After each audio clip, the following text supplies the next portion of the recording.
what is up, everybody? Welcome back to the channel. My name is Chris, and today I'm back with another video here. I'm not ranting this time. I'm not raving about a blown game. The Flyers win. Finally. Thank God. First of all, tonight was a must-win. Like, regardless of how you feel about, the rebuild and whatnot, if you want to see playoff hockey, this was a must-win. And I know for myself, I want to see playoff hockey. Absolute must-win game. You had to win this one. You had just lost two. The Islanders are slipping. Washington's on a 3-game win streak. You had to win this game, and they do. 4-3 win over the Leafs. Let's look at the playoff picture real quick before we get into tonight. So the Islanders currently are still playing. I just had the score up, and I accidentally closed out the tab. There's 5 minutes remaining in that game. They're down 3-1 to the Hurricanes. That's a good sign. If they lose, still 73 points for them. With one game in hand, so the Flyers will have a 5-point advantage with only one game in hand for New York. Washington, again, they've been winning, 67 games played, 3-game win streak for the Capitals. They have 75 points. Red Wings won again tonight. Columbus blew a lead, 2-0 lead in that one. So 76 points for Detroit. They're second in the wild card. Tampa is in first with 78. Obviously, top 3 in the Atlantic. Boston, Florida, Toronto. And then, obviously, the Metro, the Rangers, Hurricanes, and the Flyers, who now set 78 points, 35, 26, and 8, 69 games played.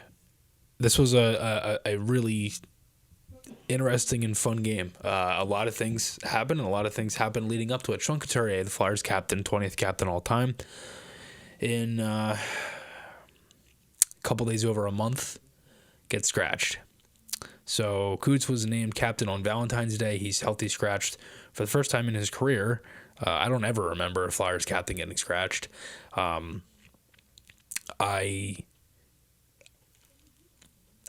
don't agree with the decision at all. I know Coots' play has slipped.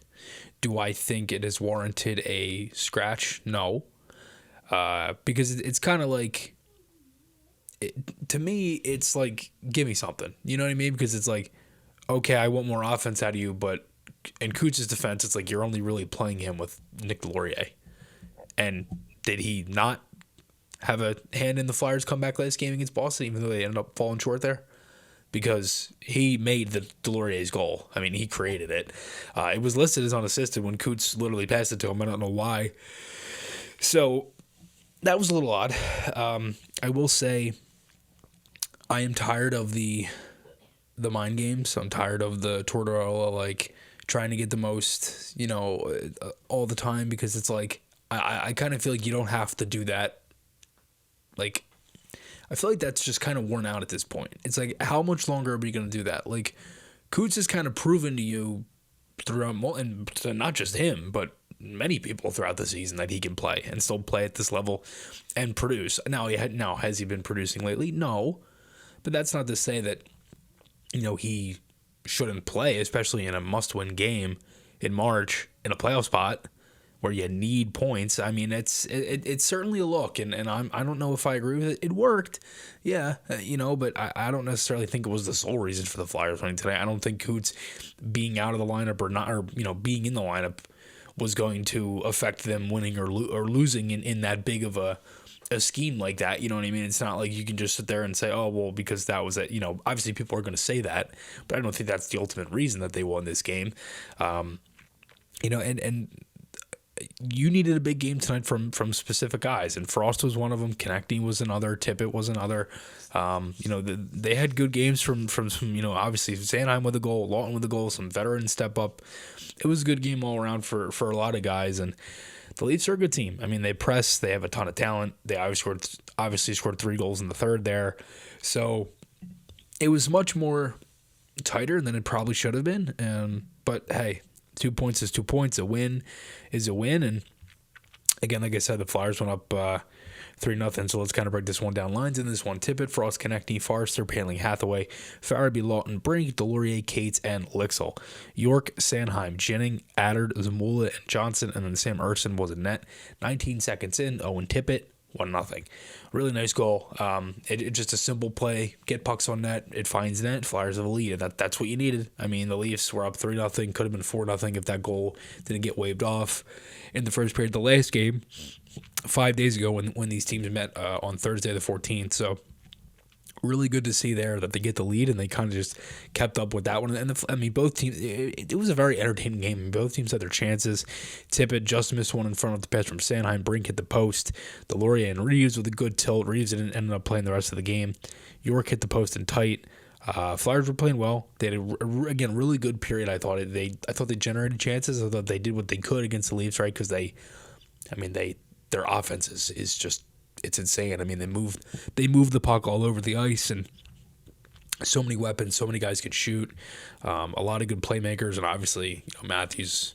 They don't have Marner, but when they do, Marner, Nylander, Tavares, I mean, all the guys that they have. Sanheim scores maybe about a minute or so into the second period. It was a kind of a weird play. It was a turnover for Miley.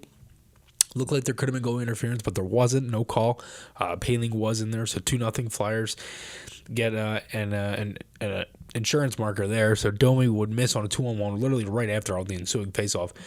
What a play by Cam York. I mean, Cam York has not only played well, but he's slowly turning that crowd that was like, oh, he's not a number one defenseman. Like, he's turning that against them.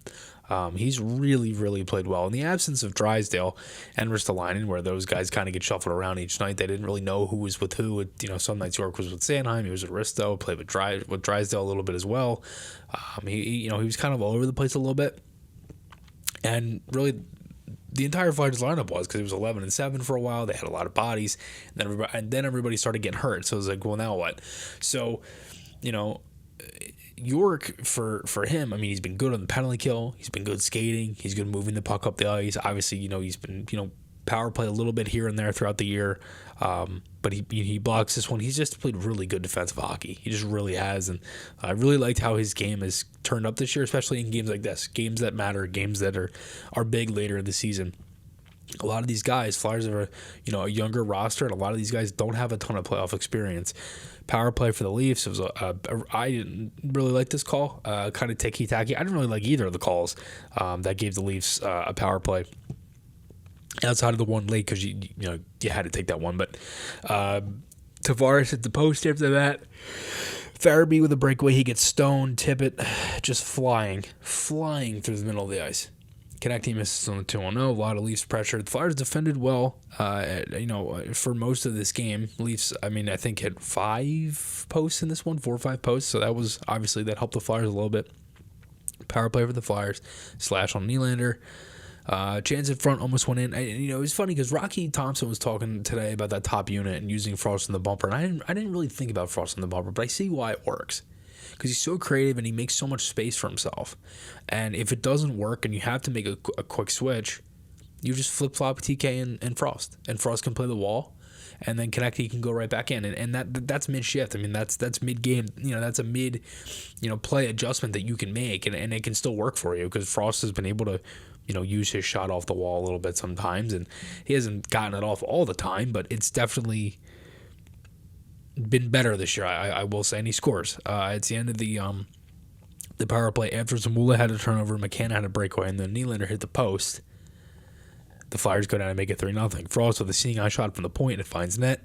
Similar to Tippett's goal, 3-0 lead. Power play. I really didn't like this call at the start of the third period. It's a tight game. It's 3-0. I get it. Maybe you want to get a team back into the game type of call, but for me, that's just brutal. I mean, it's not ideal. 3-1 Nylander. He scores. Beautiful shot there. Erson had a really nice save off of Zamula, or after Zamula turnover, my mistake. Power play here for the Flyers with a high stick on Lawton. A couple good looks. Matthews at the post. Bertuzzi scores, and it's like, all right, here we go. Then they get a power play. Lawton. What a goal by Scott Lawton. I mean, it is such a hard-working goal, and it's such a timely goal for the Flyers, and it's such a big goal. I mean, and you saw how excited Lawton was. I mean, you needed that one bad because, again, they're pressing. Leafs had just scored. They had the power play. It was like, oh, my God, are we going to blow this 3-0 lead at home? Later in the year, we need to win, all that stuff. Scott Lawton says no. They end up killing off the power play. They get a goal. Tavares would make it 4-3. Leafs had a timeout. They didn't really have a ton threatening after that. They had that one chance in front for Bertuzzi, but they didn't have a ton, and Flyers defended it well, and they get 2 points. I mean, again, a win is a win. Not necessarily like the best game defensively. I didn't love the third period, but I mean, to have again, a really good second period, not have your captain, was not a good night on faceoffs. Kind of figured that was pretty obvious, right? I mean, it's good to see. It really is. 36 block shots for the Flyers. I kind of tweeted that earlier this was going to be like a 20-something shot, around, or I don't know. I think I said like 35 shots, 20-something blocks. It was kind of the opposite. 29 shots, 36 block shots, 1 goal win. That's exactly what it was tonight for the Flyers, and they ended up cleaning this one out. And as for the Islanders, they are down 4-1 with 56 seconds left. So that game is over, and that now. Again, just to confirm it, that puts the Flyers 5 points ahead of the New York Islanders and 3 points ahead of the Washington Capitals. Leafs play tomorrow. They play Washington tomorrow on TNT. So that'll be a good game. Obviously, a lot of Flyers fans will definitely be tuning into that one. If Toronto can win, that would be good for the Flyers. And it's also good in another way because, the Leafs playing tonight, they got to bounce back right tomorrow at home. So hopefully they win tomorrow. Should be interesting. Flyers got a couple more tough ones: Carolina, Boston, Florida, and then the Rangers. And then we'll kind of see how the rest of the season goes. But thanks to everybody again for all the support. As always, did want to mention this T-shirt that I have on right here. This is our Sean Couturier design with art history from Maher Media. Really cool. I don't know if you can see it. I'm kind of leaning over to the side here. But, yeah, super nice. It's been all over our social media, so check that out. If you want to buy it, link is under this video right here. It's super nice, really nice quality, really nice design, good T-shirt. Unfortunately, Coots did get sad, but really nice tee. I was so upset about the last game that I ended up forgetting to plug the shirt because I had it on and we just got them and all that stuff too. So really nice. Thank you to everybody for all the support as always. Just an FYI as well. I will be on vacation starting Saturday to Thursday. So the games against Boston, Florida, the Rangers, and I believe Montreal, I won't have videos for, unfortunately. For the first time in like 5 years, I won't be doing a game recap. It's going to be crazy. But I will be on Twitter. We will be doing some different stuff. So stay tuned for that. Thanks to everybody again for all the support. As always, my name is Chris, and I will talk to you all again soon.